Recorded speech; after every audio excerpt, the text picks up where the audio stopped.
Actually ये number जो है किसी के पास है भी नहीं ज़्यादा, इस पर नंबर लेने की जरूरत नहीं है, सिर्फ रिकॉर्डिंग के लिए कंपनी वाले फोन करते रहते हैं, आपको क्रेडिट कार्ड मिल रहा है ले लीजिए। ये देखो टोटल फास्फोरस और ऑक्सीजन के कितने बॉन्ड्स हैं? बॉन्ड्स 1 2 3 4 5। और फास्फोरस और ऑक्सीजन के कितने पेयर बन सकते हैं? 1 पेयर 2 पेयर 3 पेयर 4, मतलब 4 जोड़ियां बन सकती हैं। और टोटल कितने बॉन्ड्स हैं?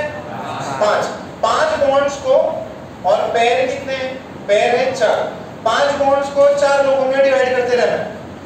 कभी एक बार डबल बॉन्ड इसको दिया, एक बार इसको दिया, एक बार इसको दिया, एक बार इसको दिया, तो ऐसे 4 जोड़ियां हैं। और 4 जोड़ी में कितने बॉन्ड्स को काटना है? 5, तो 5/4 कितना बॉन्ड ऑर्डर है? 1 पॉइंट। ज्यादा डिफिकल्ट है क्या? या तो डायग्राम बना के करोगे तो बहुत ज्यादा डायग्राम्स बन जाएंगे। आप एक और सिंपल सा कर सकते हैं कि calculate the sum of all the bonds in the given 2 atoms and the number of pairs possible in the given 2 atoms. ठीक है, तो एक और लिख लो, एक और फॉर्मूला लिखो बॉन्ड ऑर्डर का।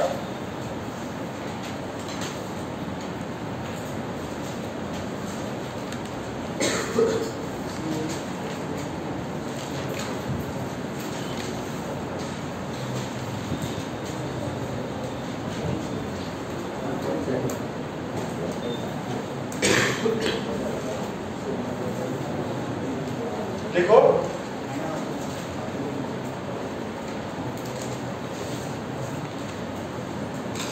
बॉन्ड ऑर्डर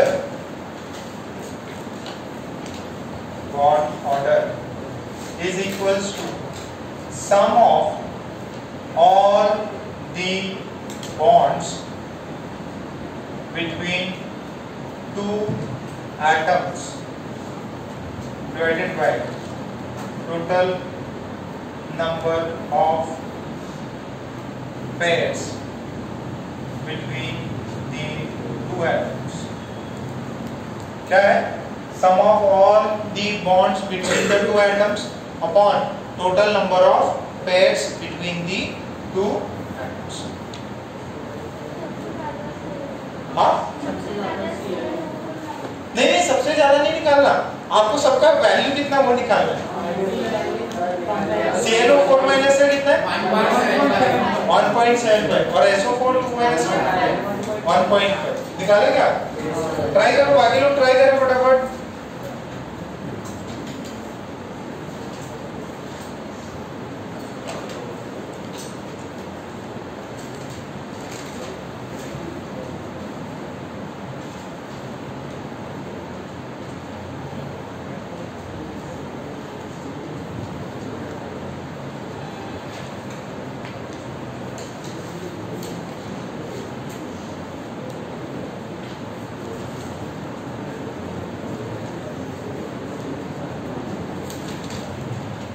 क्या हुआ? रमेश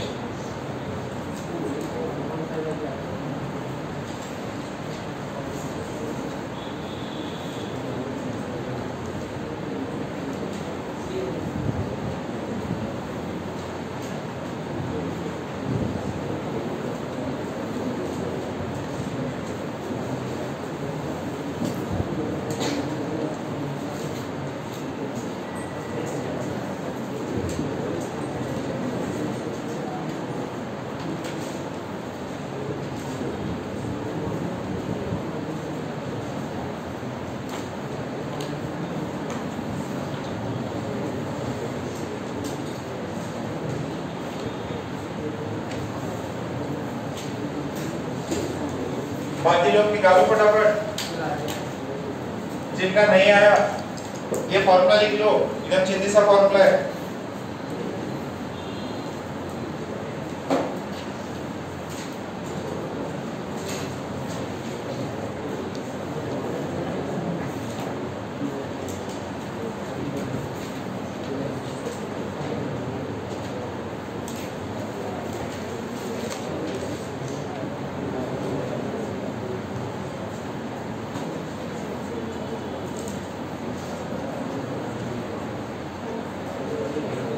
क्या होगा?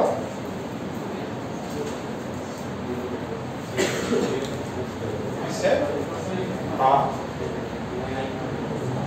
टोटल बॉन्ड्स का सम करूंगा कितना है? 6 स्ट्रक्चर बन रहा है। देखो जरा, अरे 4 देखो इधर पहला सुनो, ये तो हो गया। अब एक दो सवाल देख लो। CnO4 माइनस, सेंट्रल एटम कौन? कितने ऑक्सीजन है? अच्छा, नेगेटिव किस पे? ऑक्सीजन। अच्छा, ऑक्सीजन जो इस पे नेगेटिव होता है वो सिर्फ सिंगल बॉन्ड बनाता है, बाकी लोग क्या करेंगे? Double bond. तो double bond double bond double bond और ये O माइनस। हो गई क्या वैलेंसी पूरी?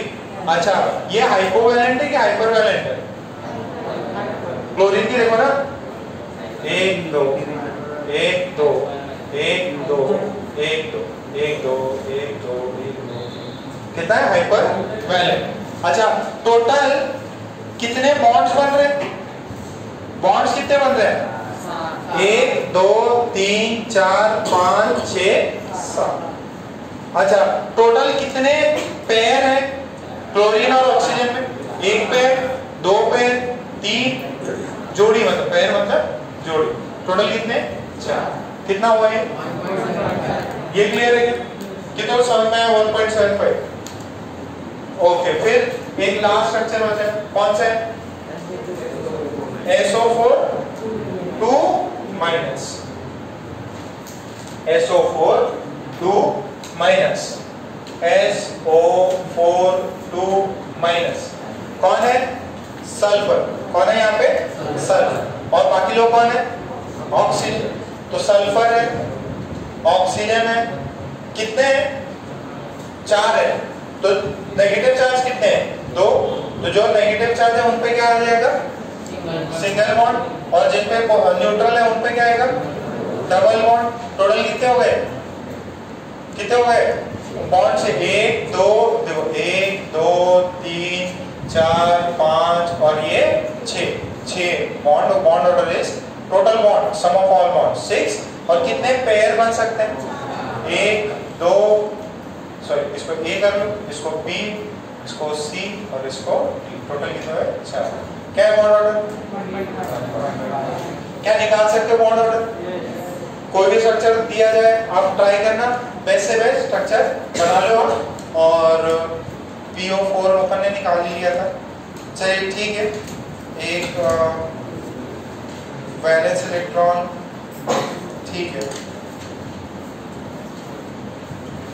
Okay. Valence electron bond formal charge, formal charge.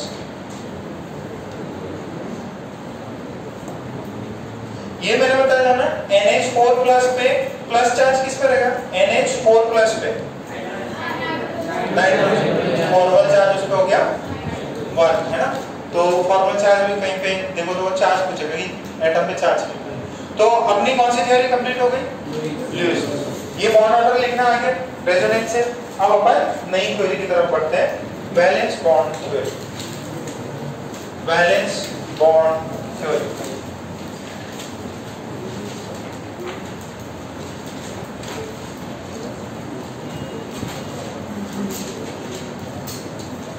Valence bond theory.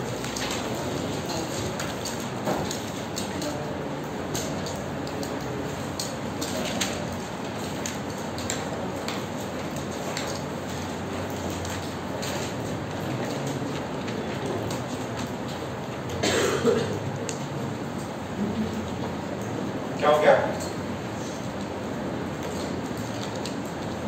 सरदार क्या हो गया? अच्छा सरदार बताओ, p ऑर्बिटल के शेप क्या होता है?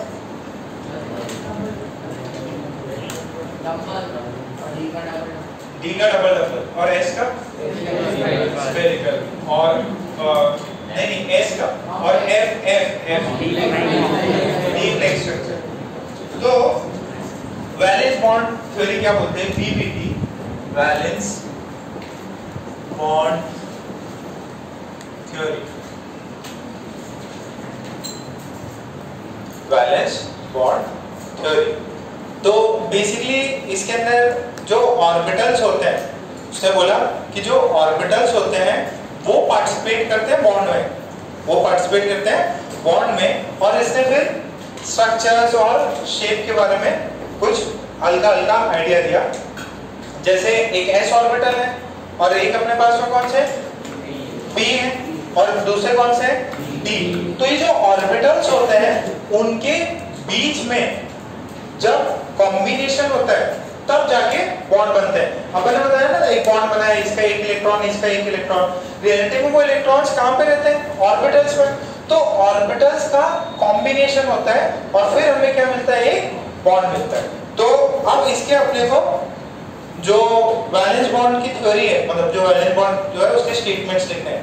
रूल्स है, सारे रूल्स आपको रटा देंगे, ठीक है, और बस पॉइंट्स लिखते लिखते अपन उसको चीजों को समझेंगे, ठीक है। सो फर्स्ट पॉइंट लिखो, पहले वैलेंस बॉन्ड थ्योरी होती क्या है वो अपन लिख लेते हैं। देखो समझ में आएगा, पहले ऐसा लगेगा थ्योरी बहुत ज्यादा है, बट कोई नहीं, आपको समझ में आ जाएगा content.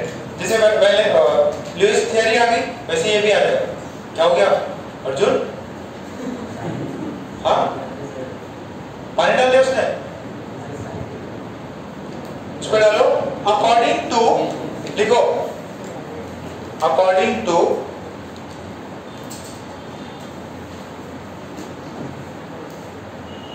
VBT for a covalent bond, for a covalent bond to be formed,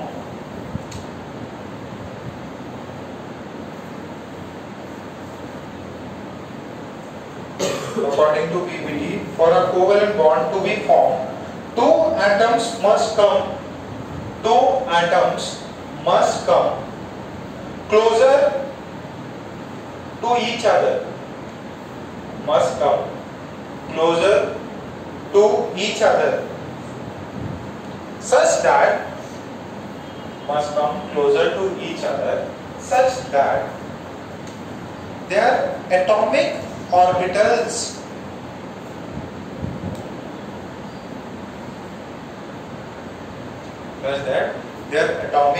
orbitals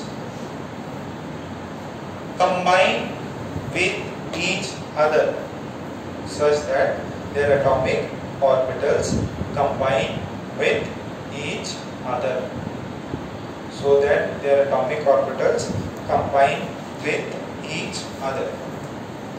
This full stop लगा के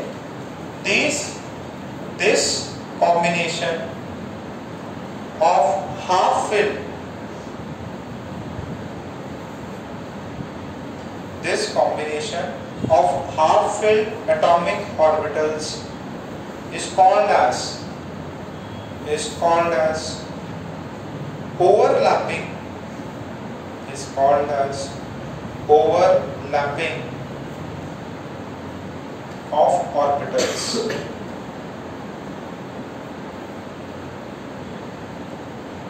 It's called as overlapping of orbitals. देखो एकदम सिंपल सा पॉइंट बताया। क्या पॉइंट बताया? इन्होंने बोला कि यार जब भी आपका बॉन्ड बनता है तो दोनों एटम्स को दूर दूर होना होगा कि पास पास? पास आना पड़ेगा। बॉन्ड बनाना है, दोस्ती करनी है तो पास ही रहना पड़ेगा। तो जब दोनों पास है तब बॉन्ड फॉर्म होता है। जब बॉन्ड फॉर्म होता है तो कौन ओवरलैप करता, कौन पार्टिसिपेट करता बॉन्ड फॉर्मेशन में? Atomic orbital. कौन होता है atomic orbitals? S, P, D, F, ये वाले एटॉमिक ऑर्बिटल्स पार्टिसिपेट करते हैं बॉन्ड फॉर्मेशन में।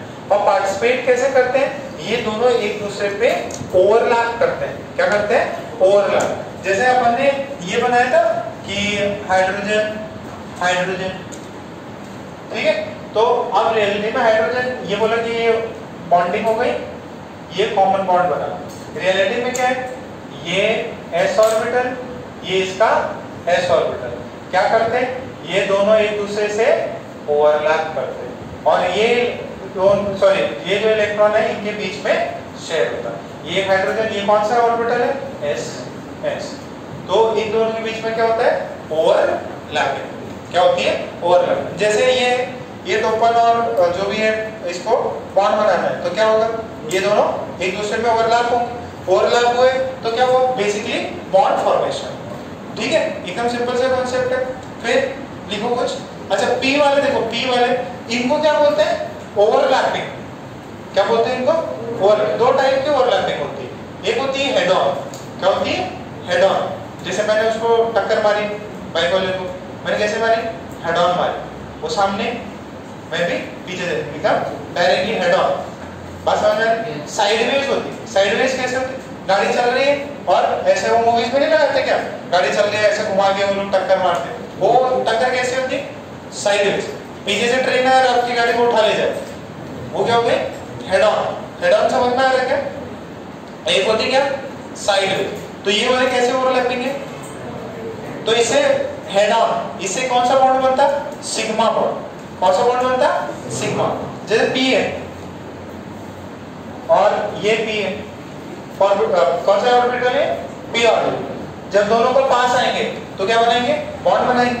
तो ये क्या होगा? ये इधर आए और ये इसके साथ में ऐसे ओवरलैप करें। समझ में आ रहा है क्या? ओवरलैपिंग हुई। कौन सी ओवरलैपिंग है? कौन सी?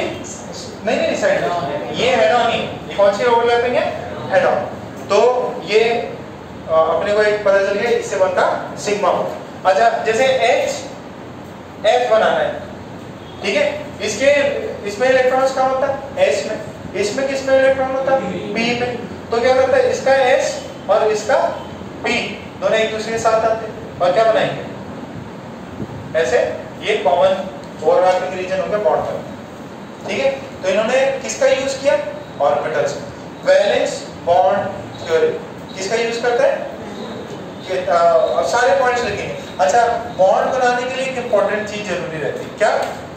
इसके पास एक इलेक्ट्रॉन और इसके पास में भी एक इलेक्ट्रॉन। अच्छा दोनों एक, इसके पास दोनों इलेक्ट्रॉन, दो इलेक्ट्रॉन है, कभी ओवरलैप करता है क्या? तो बॉन्ड बनाने के लिए इंडिविजुअल ऑर्बिटल के पास कितने होने चाहिए इलेक्ट्रॉन? एक ही। तो यानी उसका डब्बे में, एक डब्बे में कितने इलेक्ट्रॉन आ सकते हैं? दो। जैसे इसका डब्बा है तो उसमें इलेक्ट्रॉन कितने आते हैं? तो बॉन्ड बनाने के लिए क्या होना पड़ेगा? इस वाले हाइड्रोजन को एक इलेक्ट्रॉन देना पड़ेगा और इस वाले को एक, और दोनों को कैसे साइन भी देना पड़ेगा? अपोजिट नीचे, एक ऊपर और एक नीचे। बात समझ में आ रही है ना? पेयरिंग होती है ना, तो वैसे ही कुछ कॉन्सेप्ट है। अभी मेन पॉइंट्स हेडिंग डाल दिया क्या? मेन पॉइंट्स ऑफ वीबीटी या main postulates of VBT. Heading डालो मेन पॉइंट्स और पोस्टुलेट्स ऑफ वीबीटी।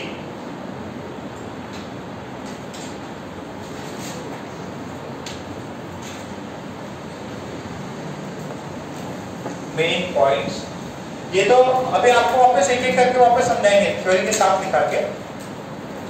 देखो थ्योरी से सवाल रहते कई सारे, तो थोड़ा सा सतर्क रहना है, थ्योरी अपने को आनी चाहिए। मेन पॉइंट्स ऑफ वीबीटी, उसमें पहला पॉइंट लिखो, पहला पॉइंट लिखो, to form a covalent bond, to form a covalent bond, atom must be, to form a covalent bond, atom must be,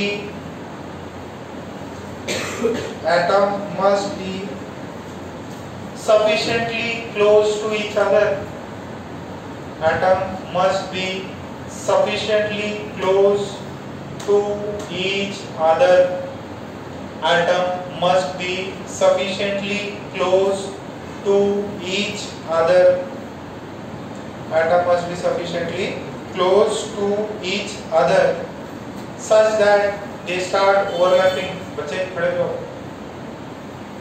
अरे मतलब बैठ जाओ, नींद से अब ऐसे लेट जाओगे तो नींद आ जाएगी, फिर अपने को दूध पानी लेके आना पड़ेगा, तो उठ जाओगे। लिखा गया? हाँ क्या था? To form covalent bond atomic orbitals of two atom must come sufficiently close to each other such that they start overlap, such that they start overlapping. Atomic orbitals must come sufficiently close. पहला वाला जो statement था ना PPT का, वही है main point पे कि दोनों एटम को बहुत पास आना पड़ेगा और सफिशिएंटली क्लोज आए ताकि उनके बीच में ओवरलैपिंग स्टार्ट हो जाए. Second point, overlapping orbitals, overlapping orbitals, overlapping orbitals, overlapping orbitals must have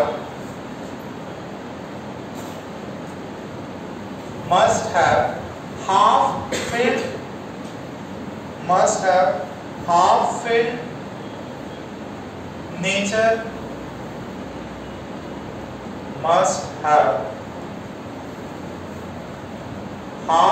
filled nature, must have half filled nature and opposite spin of electrons, must have half spin, must have half filled nature and opposite spin of electron, must have half filled nature and opposite spin of. देखो अभी just मैंने बताया कि आपके पास ये है और ये है, अगर इन दोनों को बॉन्ड बनाना है तो पहले तो पास आना पड़ेगा, वो तो सिंपल सी बात.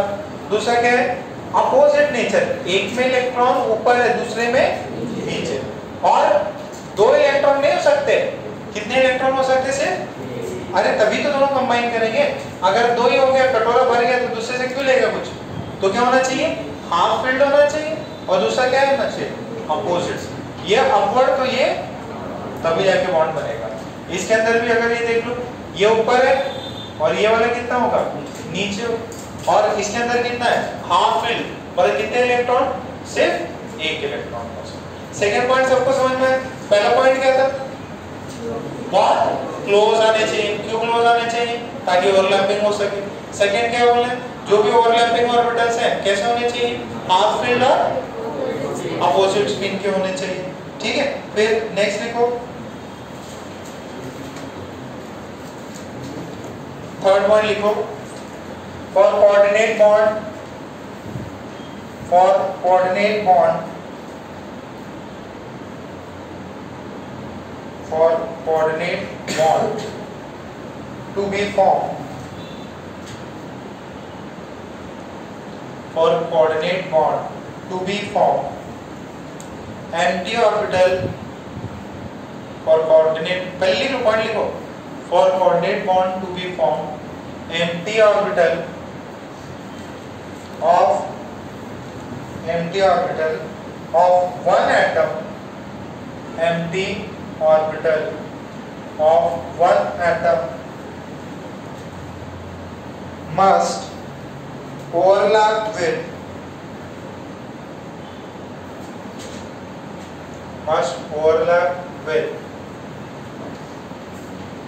fully filled orbital of another atom, with fully filled orbital of another atom.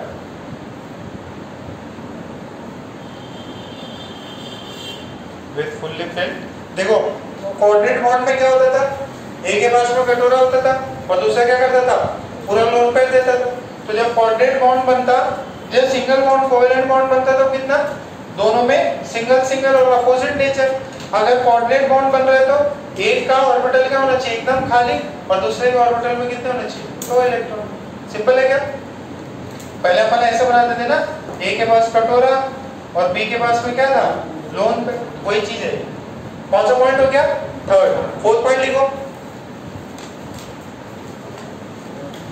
हाँ, यू डाउट? हाँ, काहे को? अरे बॉन्ड बनाने के लिए. कोऑर्डिनेट बॉन्ड बनता तो सही है, CO कार्बन मोनोऑक्साइड बनता है. तो बॉन्ड बनने के लिए क्या होगा? एक्चुअली में ऑक्टेट कंप्लीट हो जाएगा. इसका ऑक्टेट कंप्लीट नहीं है, उसका ऑक्टेट कंप्लीट कराने के लिए जाएगा. बॉन्ड बनाने से स्टेबिलिटी बढ़ती है तो इसका से जाता है. इसका फायदा नहीं है बट बाजू वाले का फायदा हो जाएगा. और जब किसी एक का भी फायदा है तो ओवरऑल सिस्टम का फायदा।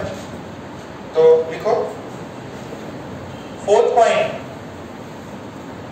extent of overlapping should be less than 50%. Extent of overlapping should be less than 50%. Extent of overlapping should be less than 50%. Otherwise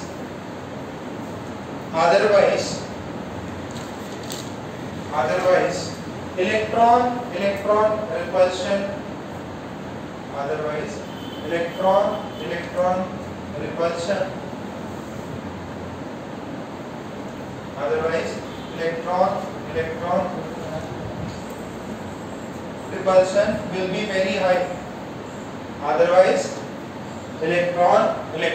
repulsion will be very high. देखो बेटा, जब भी आप ओवरलैपिंग करो ना तो इतना मत करो कि पूरे ही उसी के अंदर समा जाओ।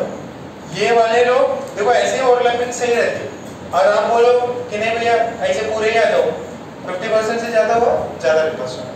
ठीक है, वो एटम बहुत ज्यादा क्लोज आ गए तो याद है, बहुत ज्यादा पास ले जाओगे तो रिपल्शन स्टार्ट होगा। वो कर्व था, एक ऐसा कर्व बनाया था, याद है क्या ऐसा? तो एक लेवल तक ही सही है, बहुत ज्यादा पास आओगे तो रिपल्शन हो जाएगा। कुछ इसमें समझने लायक है नहीं, बहुत ज्यादा पास नहीं आना है, क्यों? इलेक्ट्रॉनिकल रिपल्शन ज्यादा हो जाएगा। ठीक, फिर फिफ्थ लिखो,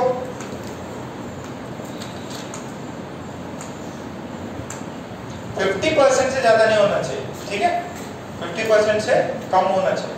फिर फिफ्थ पॉइंट लिखो, more is the overlapping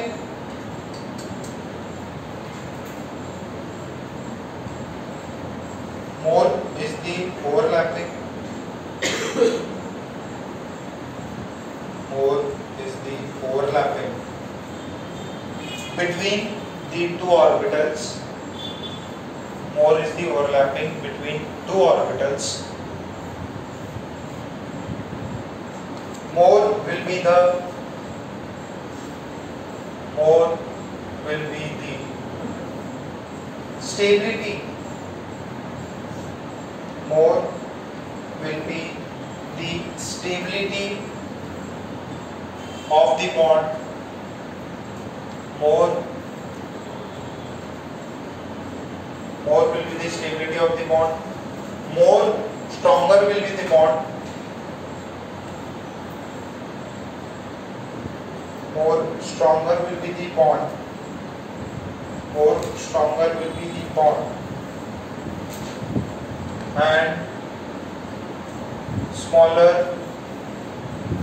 will be bond length. And smaller will be bond length. देखो 50% से कम, बट अगर कोई दो दिए हुए हैं, एक के अंदर है ओवरलैपिंग 10% और एक के अंदर है 20%, तो ज्यादा स्टेबल कौन होगा? जिसके अंदर एक्सटेंट ऑफ ओवरलैपिंग ज्यादा हो। बट ऐसा नहीं सर एक में 100% करा दे, एक 80 करा दो, सर इनमें 100 वाला ज्यादा स्टेबल नहीं। 50 क्राइटेरिया है, 50 से ज्यादा नहीं हो सकता, 50 से कम है, और तो जिसमें ज्यादा ओवरलैपिंग है वो ज्यादा स्टेबल। तो एक में 10 है और एक में 15 है, कौन ज्यादा स्टेबल? % ओवरलैपिंग। तो कौन सा पॉइंट हो गया ये? Fifth point. पहला पॉइंट क्या था? बॉन्ड बनाने के लिए एटम्स को क्या आना पड़ेगा? क्लोज आना पड़ेगा। क्यों क्लोज आना पड़ेगा? ताकि ओवरलैपिंग हो सके। पहला, दो ऑर्बिटल्स को पास आना होगा तब जाके बॉन्ड बनेगा। दूसरा, जो ऑर्बिटल्स बॉन्डिंग में या ओवरलैपिंग में पार्टिसिपेट कर रहे हैं उनमें क्या होना चाहिए? हाफ फील्ड ऑर्बिटल्स होने चाहिए और अपोजिट स्पिन ऑफ इलेक्ट्रॉन होना चाहिए। सेकंड पॉइंट, हाफ फील्ड और अपोजिट स्पिन। थर्ड पॉइंट क्या है?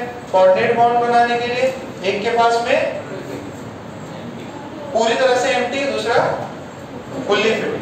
फिर ओवरलैपिंग का एक्सटेंट कितने से कम होना चाहिए? और अगर 50 से कम है तो जिसकी ज्यादा ओवरलैपिंग उसकी मोर स्टेबिलिटी, जितनी ज्यादा स्टेबिलिटी उतना स्ट्रॉन्ग बॉन्ड, और जितना स्ट्रॉन्ग बॉन्ड उतना ज्यादा लेंथ कम। देखो ना, जितना पास आएगा उतना लेंथ कम होगा ना, और जितना ज्यादा पास आया तो उतना ज्यादा स्ट्रॉन्ग बॉन्ड। बट क्या है क्राइटेरिया, 50% से ज्यादा नहीं होना चाहिए, नहीं तो क्या हो जाएगा, दिक्कत। ठीक है, क्लियर है? 50% अभी याद आ गया। एक और चीज बता दूं, तो इंडिया में रिजर्वेशन का कॉन्सेप्ट है, ठीक है? तो रिजर्वेशन क्यों लेके आए थे, ताकि जो कम्युनिटीज हैं जिनको रिप्रेजेंटेशन नहीं मिला अभी तक, चाहे बड़ी गवर्नमेंट जॉब्स में हो या पार्लियामेंट में हो, तो उनको क्या किया जाएगा, रिजर्वेशन दिया जाएगा कि इनिशियली उनको प्रमोट किया जाए। तो पहले कम परसेंट था, 7 था, 7 और 15 था। फिर लेटर स्टेज में 90s में क्या हुआ, ओबीसी को भी दे दिया, फिर बोले कि हम लोग और किसी को भी देंगे, ठीक है? तो ऐसे एक जगह पे ऐसा हुआ, बोले कि हम लोग ने 70% सीट रिजर्व कर दी, बचे कितनी, 30। बोले कि ये तो बहुत ज्यादा हो जाएगा, तो सुप्रीम कोर्ट ने बैन लगा रखा है कि आप किसी भी स्टेट में 50% से ज्यादा रिजर्वेशन नहीं दे सकते। कितने से ज्यादा, 50। तो 50% से ज्यादा ओवरलैपिंग अगर ज्यादा दे दिया तो 100% सीट रिजर्व कर दो, 0% जनरल के लिए, तो भागी जाएगा वो, यहाँ क्यों रहेगा?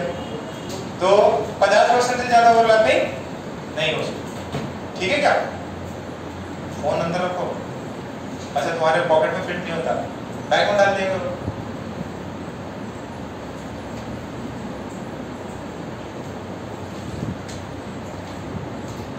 क्या हो गया? तो अपन क्या बोल रहे थे, हाँ 50%, ठीक है? 50% क्लियर हो गया क्या? ये वाला भी क्लियर है, ज्यादा ओवरलैपिंग ज्यादा स्टेबल, बट ये बाद में मत बोलना ऐसा पूरा ओवर 50 का क्राइटेरिया, ठीक है? फिर छठा लिखो, there are 2 types of overlapping, there are 2 types of overlapping,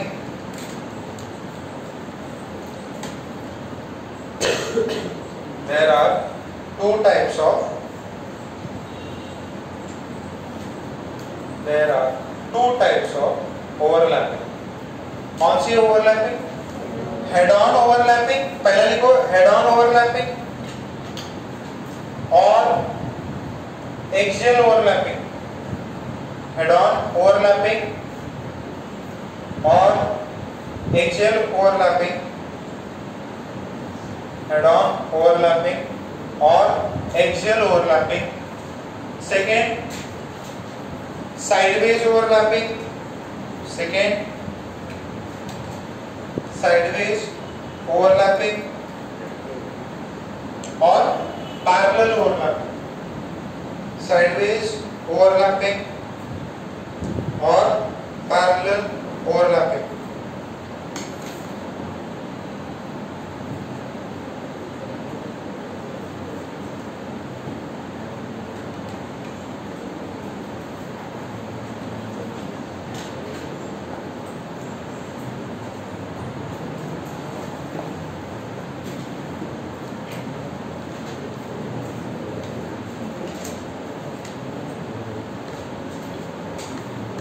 okay, अब देखो कितने टाइप के ओवरलैपिंग है, 2, हेड ऑन और पैरेलल। इधर देखो, इधर अभी जस्ट थोड़े देर पहले होता है, अपन ने हेड ऑन को लिखा, ये और ये दोनों इधर आए आराम से, यहां से ऐसे ओवरलैप है, तो ये कौन सी हुई, हेड ऑन।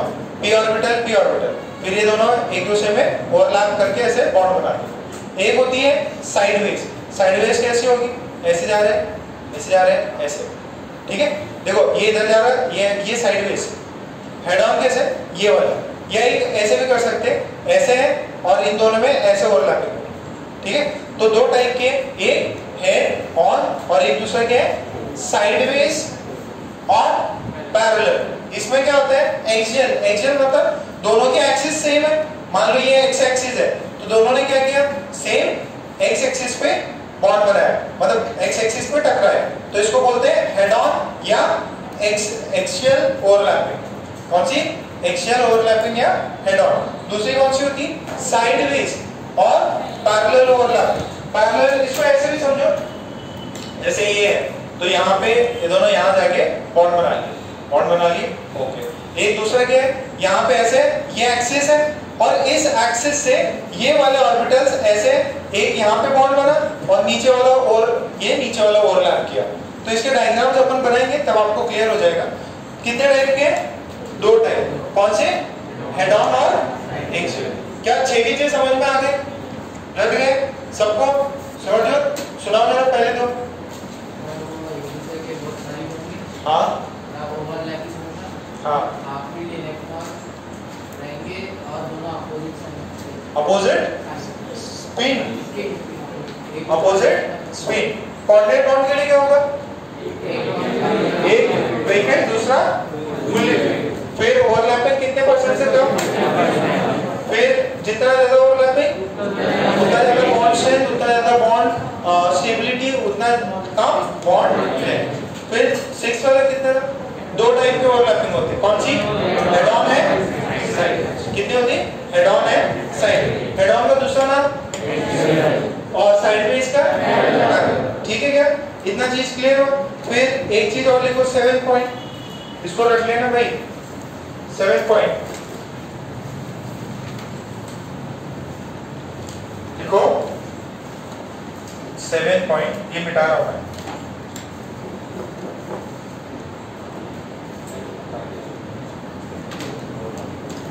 देखो, lobes, LOBES, lobes, lobes, lobes of overlapping orbital should have same sign. Lobes of overlapping orbitals should have same sign. Lobes of overlapping orbitals should have same sign.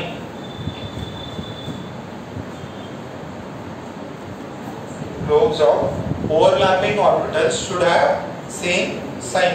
देखो same sign का मतलब क्या है?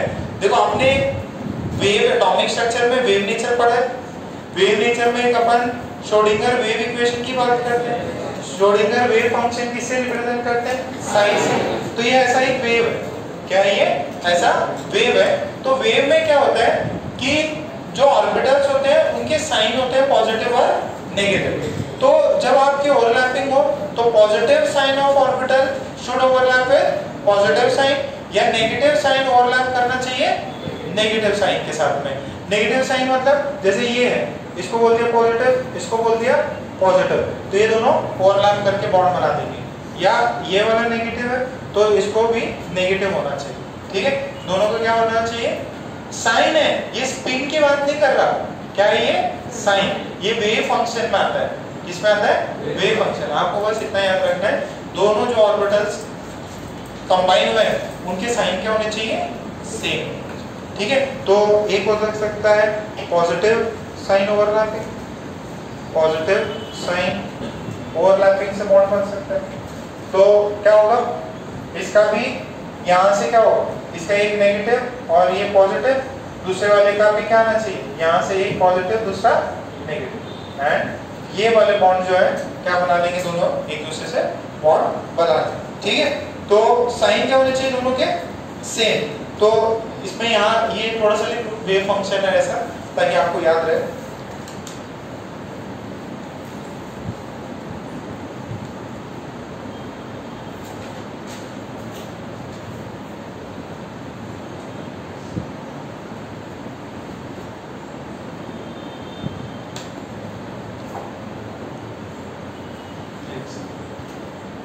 Positive sign overlapping, या इसको बोलते हैं same sign overlapping. Same sign overlapping.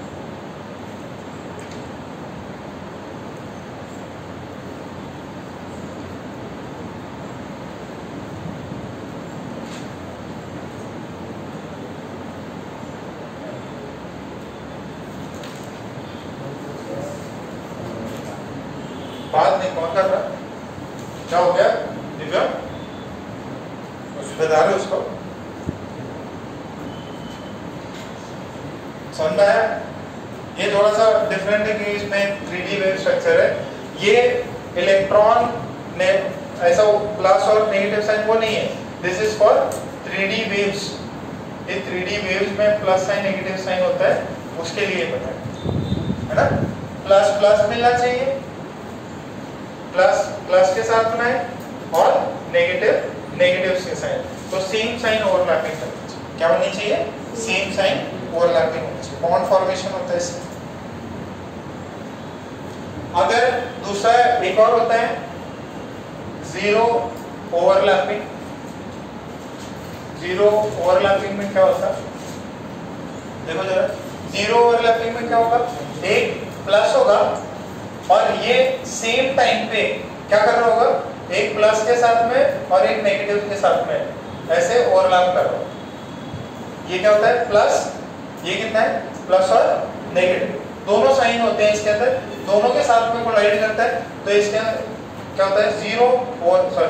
Zero sign overlapping, that is no bond formation, no bond formation. ठीक है,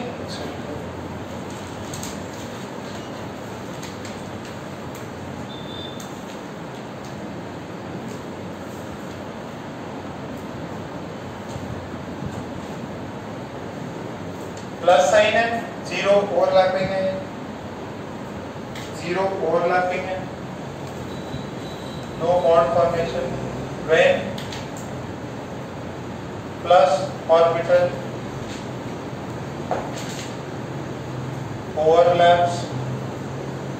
overlaps with both positive and negative signs of the p orbital,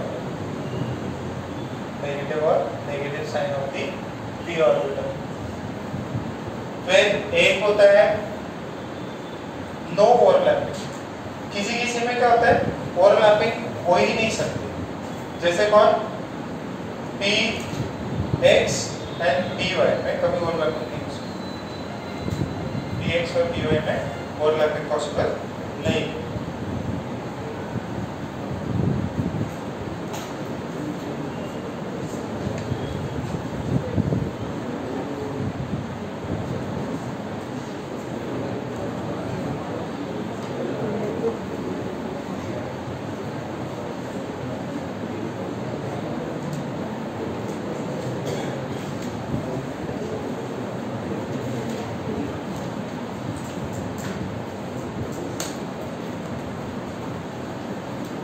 ये थोड़ा सा different रहेगा, तो आप लोगों को थोड़ा सा ना टफ लग सकता है।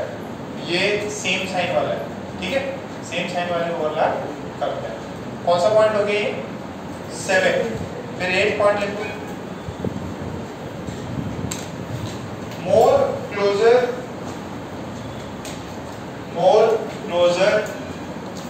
is the valence shell, more closer is the valence shell, more closer is the valence shell,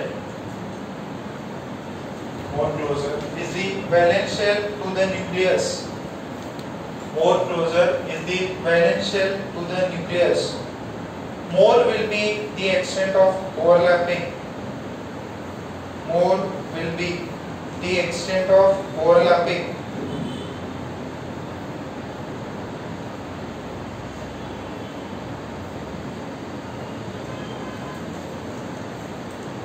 more will be the extent of overlapping, and hence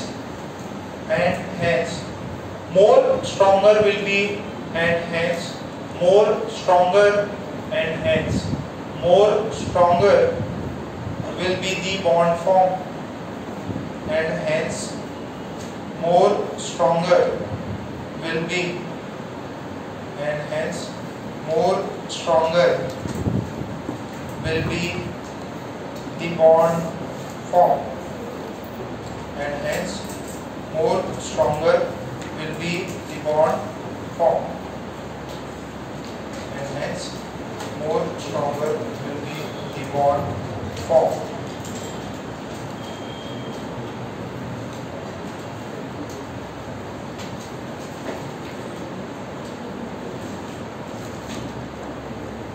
ठीक है क्या?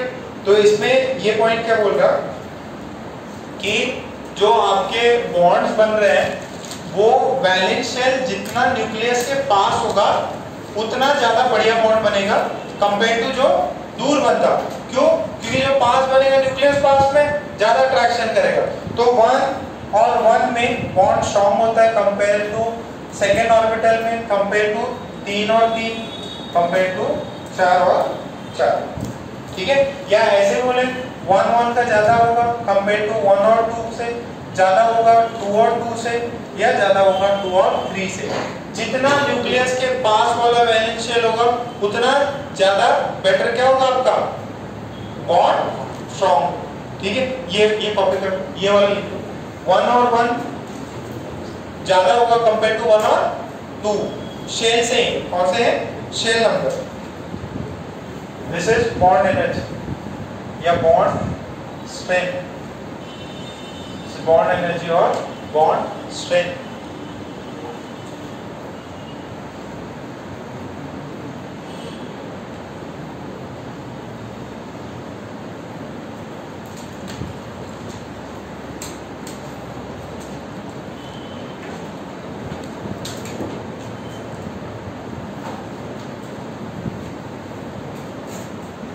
एक और लिख लो,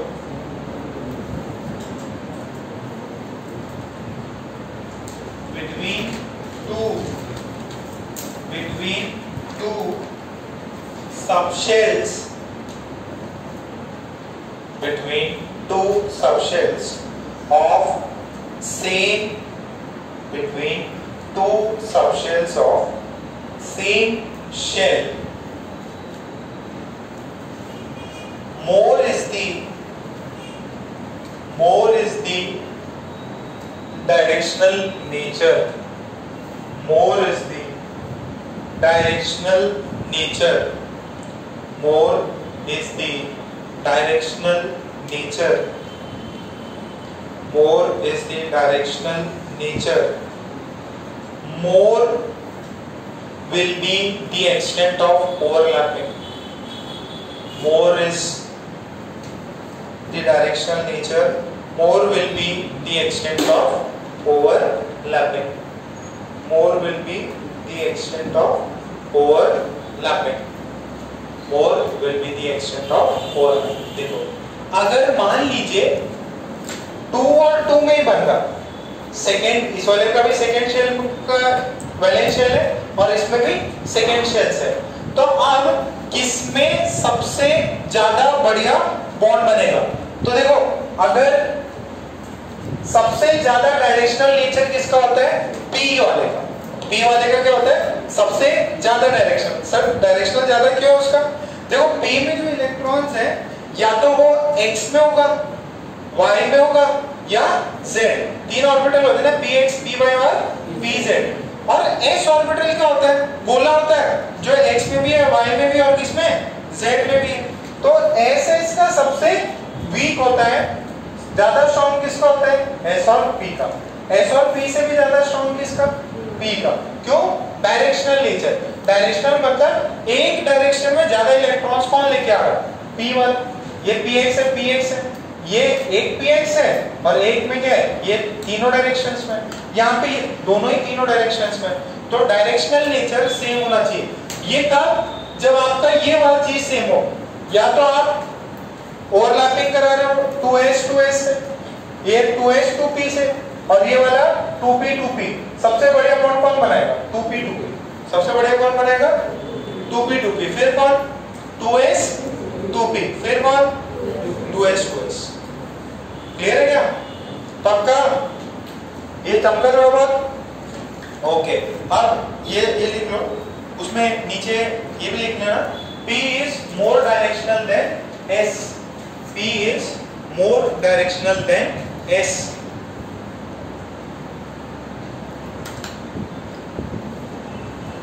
P जो है उसका डायरेक्शनल नेचर ज्यादा है।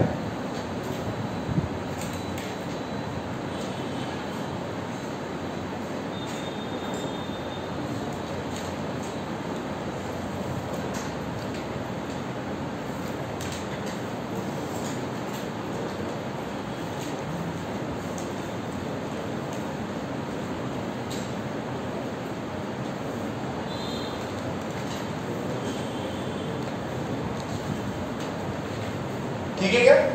छापा 8 हो गया, 9 10, इसमें पॉइंट्स आता है, लिख लो। Since s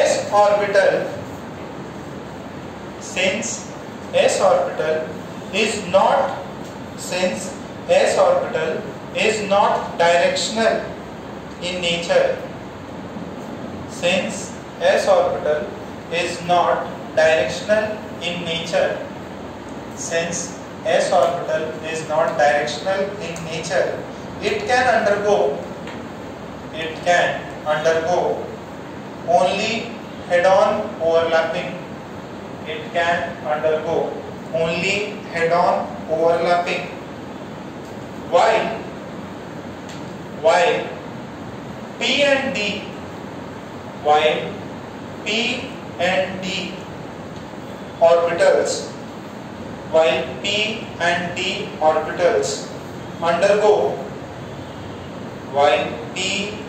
orbitals undergo both type of overlapping, while P and D orbitals undergo both type of overlapping. 10.11. Extent of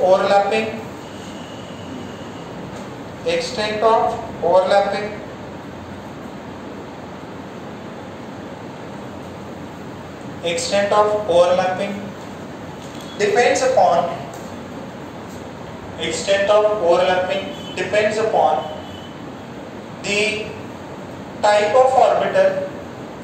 Extent of overlapping depends upon the type of orbital, and the type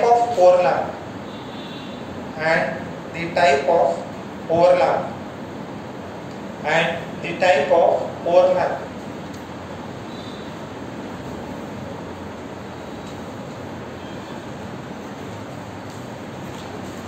फिर 12th last point, since orbitals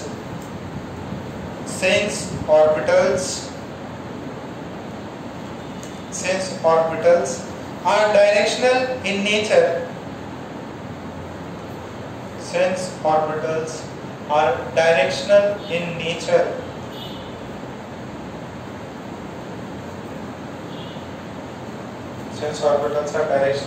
in nature, they will give a definite geometry. Since orbitals are directional in nature, they will give a definite geometry.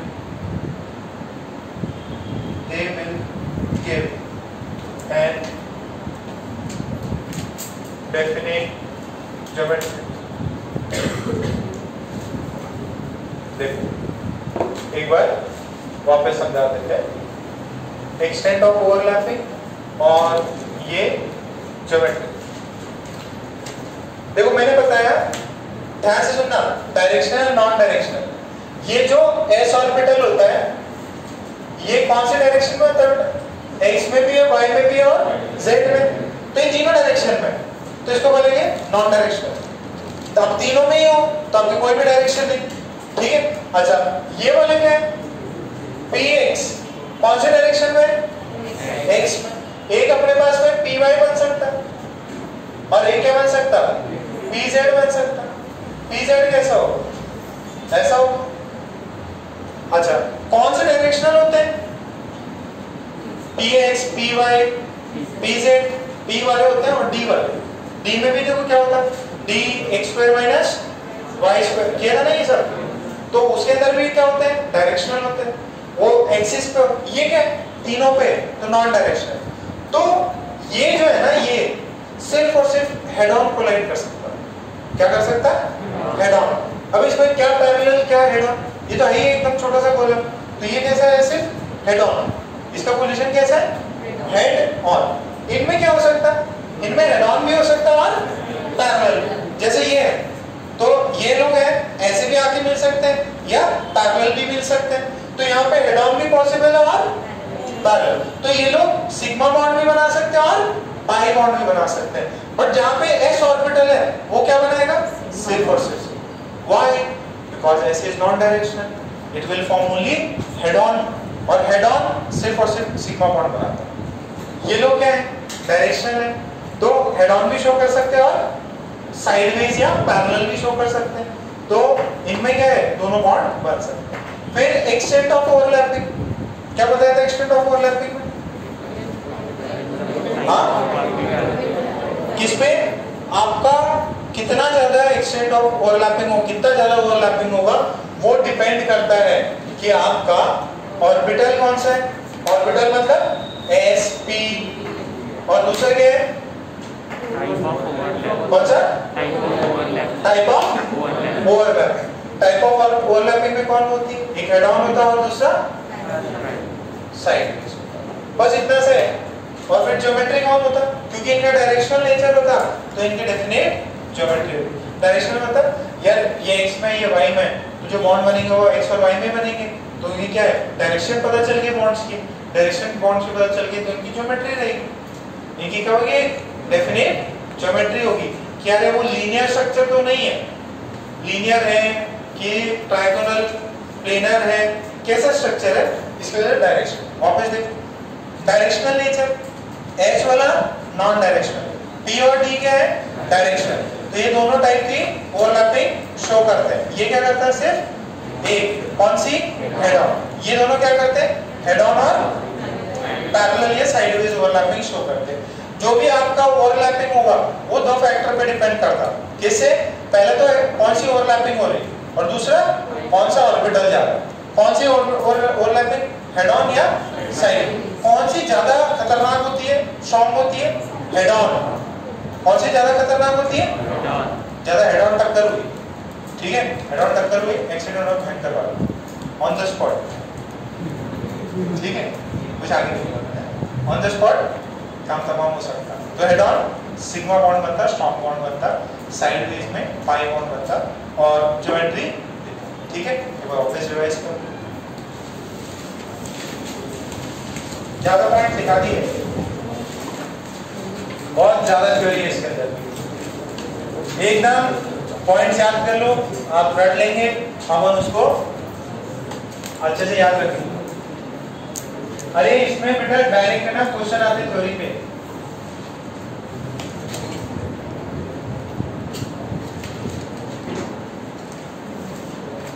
कितने, 2 पेजों पे क्या, तो कितने बहादुर, 3 page तो देखो।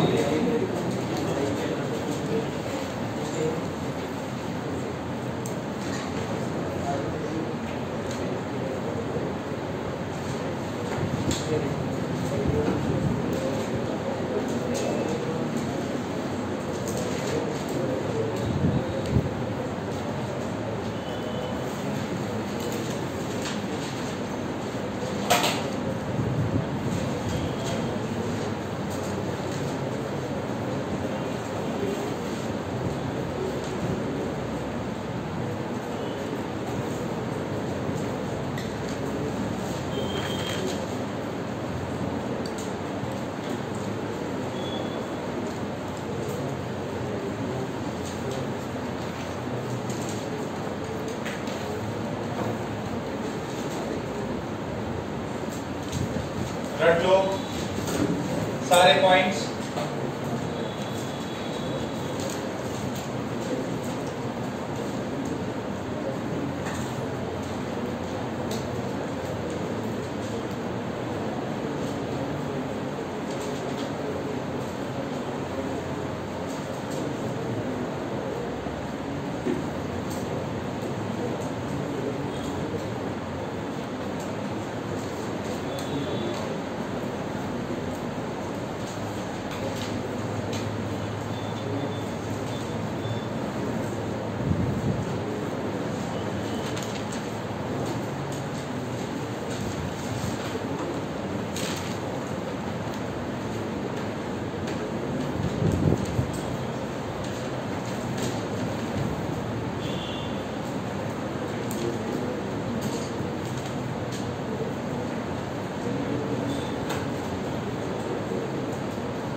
वो अच्छे से रिवाइज करना, दो टाइम लिख ले लेना, है ना।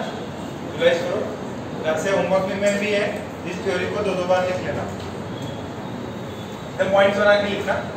सबसे पहला कितने 12 है, एकदम सिंपल तरीके से याद रखेंगे। सबसे पहला बॉन्ड बनाने के लिए क्या होना चाहिए, क्लोज टू ईच अदर आना चाहिए। बहुत बढ़िया। अच्छा, क्लोज टू ईच अदर जितना आएगा उतना ही बॉन्ड बनेगा। फिर दूसरा क्या था, जो हाफ फिल्ड होना चाहिए और क्या होना चाहिए, प्लस अपोजिट स्पिन होना चाहिए। स्पिन की बातें कर रहे हैं, ओके। फिर क्या होना चाहिए, कोऑर्डिनेट बॉन्ड में क्या होता है, एक हाफ एक फुल्ली फिल्ड होगा और एक पूरा वेकेंट होगा और एक फुल्ली फिल्ड आएगा। फिर दूसरा होता है कोऑर्डिनेट बॉन्ड वाला हो गया, ओके। फोर्थ क्या था, फोर्थ कौन बताएगा, हाँ भैया फोर्थ क्या था, ओवरलैपिंग होनी चाहिए, बट कितनी होनी चाहिए, 50% से कम होनी चाहिए। अच्छा, 50% से ज्यादा हुए तो क्या होगा, रिपल्शन होगा। बहुत सही, ओके। फिर फिफ्थ क्या होता है, क्या होगा, जितनी ज्यादा ओवरलैपिंग उतना ज्यादा, तो ओवरलैपिंग ज्यादा हुई उतना ज्यादा स्टेबिलिटी, उतना ज्यादा बॉन्ड स्ट्रॉन्ग होगा। तो स्टेबिलिटी प्रोपोर्शनल टू ओवरलैपिंग। पांचवा पॉइंट हो गया। छठा क्या था, क्या क्या, एक सेकंड, हाँ विनीत, दो टाइप की होती, कौन सी, हेड ऑन होता, हेड ऑन एंड साइड। क्या याद हो जाएंगे, पहले अपन ने 6 याद कर लिए थे, 6 पहले याद रखने, 6 याद हो गए, दूसरे 6 याद कर लेंगे। पहले क्या है, बहुत पास आना चाहिए एक दूसरे के, हाफ फिल्ड होना चाहिए और अपोजिट साइन। कोऑर्डिनेट बॉन्ड में क्या होना चाहिए, एक एम्प्टी और एक फुल्ली फिल्ड। ओवरलैपिंग 50% से कम होनी चाहिए, जितनी ज्यादा ओवरलैपिंग होगी उतनी ज्यादा स्टेबिलिटी होगी। बट ये 50% से नहीं, एक में 10 और एक में 15%, जिसका ज्यादा ओवरलैपिंग हो ज्यादा स्टेबल। फिर क्या, दो टाइप की ओवरलैपिंग होती है, साइडवेज और हेड ऑन। सॉरी नहीं, साइडवेज है हेड ऑन, हेड ऑन का दूसरा नाम एक्सियल और साइडवेज का पैरेलल ओवरलैपिंग। ओके सर, 6 याद हो गए। सातवें में देखो, हाँ भाई क्या क्या, लोब्स जो है उनका क्या होना चाहिए, सेम साइन, लोब्स का सेम साइन होना चाहिए। ये कौन सा है, सातवां। आठवां क्या था, बैलेंस, बैलेंस है, कौन बताएगा, अद्वैत बताओ।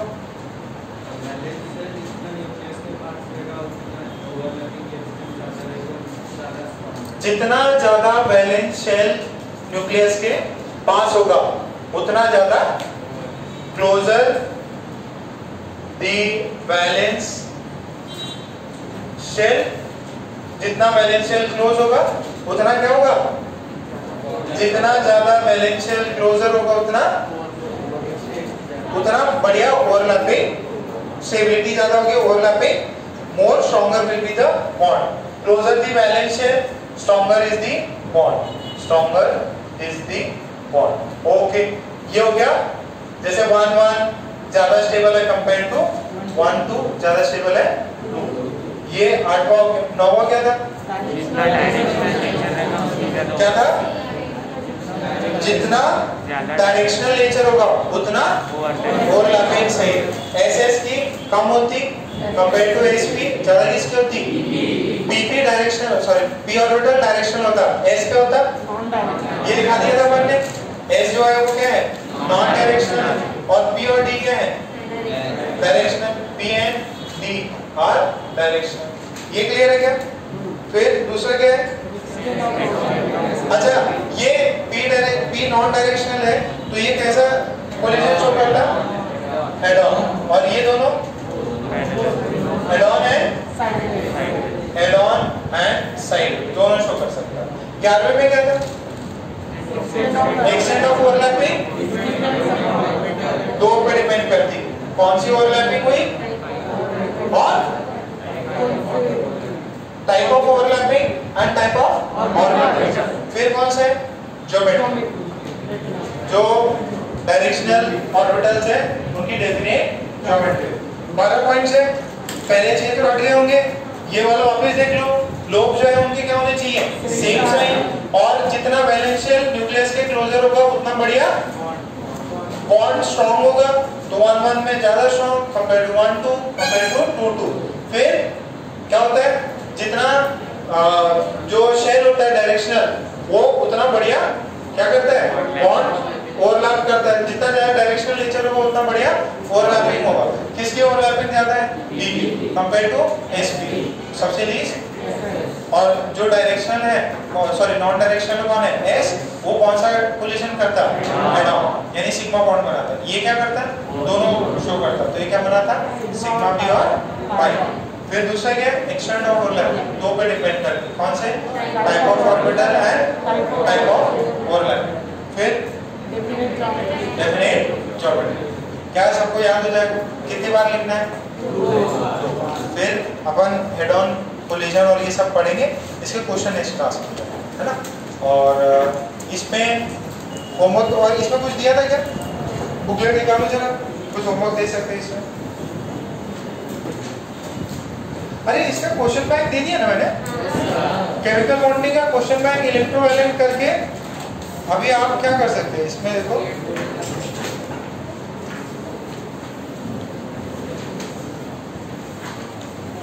कोवेलेंट बॉन्डिंग जरा सॉल्व करो। कोवेलेंट बॉन्डिंग है ना, कोवेलेंट बॉन्डिंग आप कर सकते हो। कोऑर्डिनेट बॉन्ड है वो कर लो। अच्छा, कोऑर्डिनेट बॉन्ड का दूसरा नाम है डेटिव बॉन्ड, ये कोई दिक्कत नहीं है ना, 9 और 10 ठीक। कोऑर्डिनेट बॉन्ड, पजांस रूल और पोलराइजेशन पे भी सवाल है। कितना मजा आ जाएगा यार, इतने सारे सवाल पूरे कर लो भाई। कहाँ तक, पेज नंबर 13 तक सारा सॉल्व कर लो। पेज नंबर 13 तक सब सॉल्व करो, एकदम इजी इजी सवाल है। रेजोनेंस भी दिए क्या, पेज नंबर 23 पे रेजोनेंस है, पेज नंबर 23 पे, पेज नंबर 23 पे रेजोनेंस है, वो भी सॉल्व कर सकते हैं आप, जितना हो जाए। अच्छा, रेजोनेंस में ये देखो, आपको अभी अगर आ गया तो बहुत सही, नहीं तो अपन ऑर्गेनिक में भी पढ़ेंगे। फर्स्ट सवाल देखो रेजोनेंस में, रेजोनेंस में फर्स्ट सवाल देखो,